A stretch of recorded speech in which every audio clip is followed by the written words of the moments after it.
A lawyer opened a safe deposit box in a small Vermont bank and found stock certificates worth $8 million. They belonged to a man who had died a few weeks earlier, wearing a flannel coat held together with a safety pin. He pumped gas for a living. Then he swept floors at a J.C. Penney.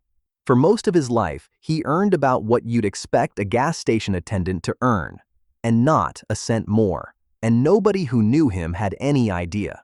Not his neighbors, not his breakfast friends, not even his own stepson. His name was Ronald Read. By the end of this story, you're going to understand something a little uncomfortable. The gap between this quiet janitor and the millionaire he secretly became had almost nothing to do with how much money he made. It came down to something you decide every single week. Something you probably decided this morning without even noticing. So how does a man who mopped floors die with $8 million? Let's start at the beginning, because the beginning is the part everyone wants to skip. Ronald Read was born in 1921 in Dummerston, Vermont, a tiny farming town, into a household that had almost nothing. As a teenager, he walked and hitchhiked around 4 miles each way just to reach the high school in the next town. In 1940, he became the first person in his entire family to graduate high school. Ever. Think about where he started. There was no fortune waiting for him, no safety net, no head start. Then the war came. Read enlisted in the army and served in Italy as a military policeman. He was honorably discharged in 1945 and came home to Brattleboro, Vermont. He took a job at a gas station, pumping gas and fixing cars, and he stayed there for about 25 years. This is the part where your brain wants to fast forward. Don't, because nothing dramatic happens next. And that is exactly the point. Read didn't win the lottery. He didn't inherit a windfall. He didn't launch a company or catch some once-in-a-lifetime break. He just kept going. He worked. He married. When his wife died of cancer in 1970, he kept going. He briefly retired, got restless, and then took a part-time job as a janitor at the local J.C. Penney, where he pushed a broom for another 17 years until he was in his 70s. So where's the money? You're asking exactly the right question, because here's the strange truth. The money was there the whole time. It was just invisible, hiding in plain sight behind a worn coat and a used car. Ronald Read did two things at once that almost nobody manages to do together. He spent almost nothing, and he invested almost everything, quietly, patiently, for decades. Let's talk about the spending first, because it's genuinely funny. The man drove a second-hand Toyota Yaris.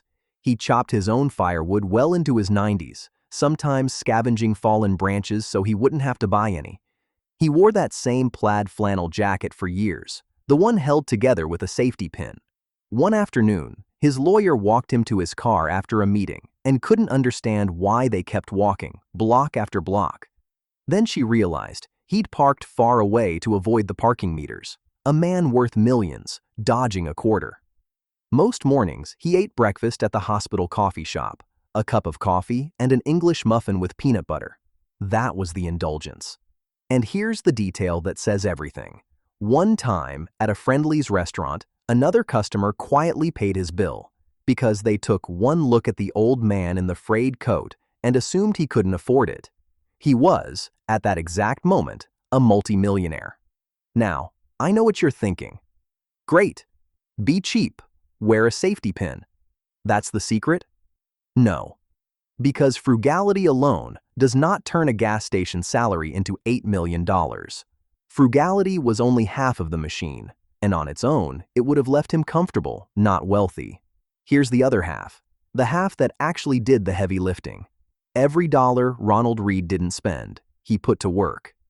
He read the Wall Street Journal every single day. He taught himself. And he bought small pieces of real companies.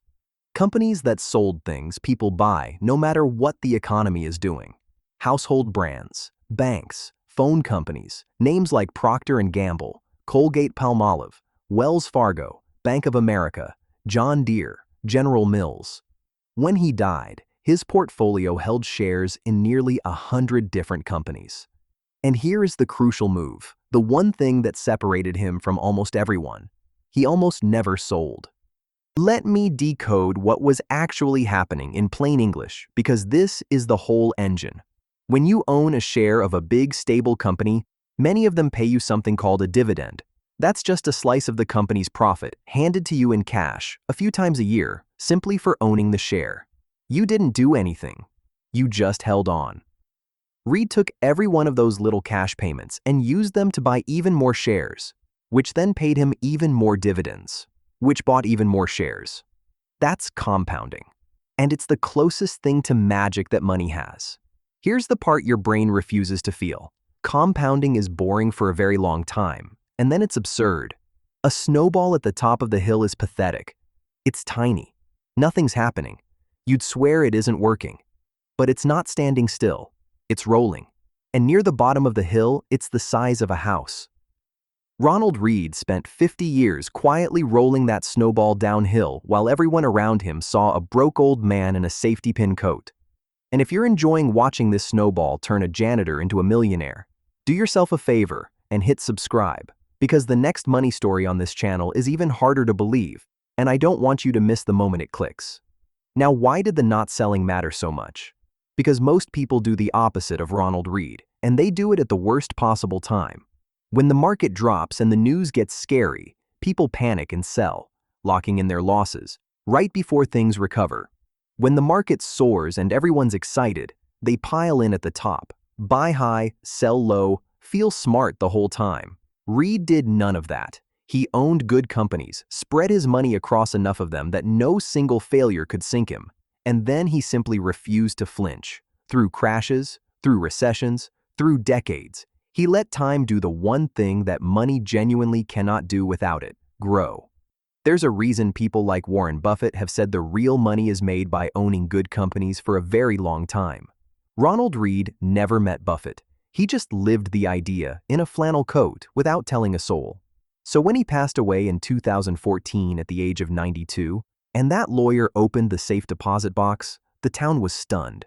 His own stepson said he had no idea. And then came the twist that made Ronald Read famous. He didn't hoard it. He gave most of it away. He left around $6 million to two places that had quietly shaped his life: his local library and his local hospital. The largest gifts either had ever received. From the janitor. From the man someone once bought breakfast for out of pity. Now here's where this stops being a story about him and starts being a story about you. Because it's tempting to file Ronald Read away as a curiosity, an oddball, a one-in-a-million Vermont hermit. But that lets you off the hook, and I'm not going to let you off the hook. The reason his story went around the world isn't that he was a genius. He wasn't a Wall Street savant. He was a regular man who understood two unglamorous things and stuck to them for 50 years while everyone else got distracted. The first: spend less than you make, and don't spend money just to look like you have it. Read never bought the coat, the car, or the house to prove anything to anyone. That freed up the fuel. The second: put that fuel to work early, and then leave it alone. The single most powerful ingredient he had wasn't a stock pick. It was time. He started early. He never interrupted it. And time did what time does. And here's the uncomfortable mirror. Every week, you make Ronald Read's exact decision. The upgrade you don't really need. The subscription you forgot you had. The impulse buy that felt urgent for about 9 minutes. None of those choices feel like they matter. That's the trap. They don't feel like anything. But each one is a tiny fork in the road between the snowball rolling and the snowball melting. Read's fortune wasn't built by one heroic move. It was built by 1,000 small, invisible, deeply boring decisions that no one around him ever saw. That's the real secret of the $8 million janitor. The fortune wasn't hidden in a safe deposit box. It was hidden in plain sight the whole time, inside decisions so small and so quiet that nobody, not even the people who loved him, noticed them adding up. Which brings us all the way back to that lawyer standing in a Vermont bank, holding stock certificates worth $8 million that belonged to a man in a safety pin coat. The wealth was never really in that box. It was in 50 years of choosing patience over noise and letting time do the rest. Which means the same door that was open to him is quietly open to you, starting with the very next dollar you decide what to do with. So the man in the frayed jacket already answered the question for himself. decades before anyone knew to ask it. The only question left is for you. Are you rich yet?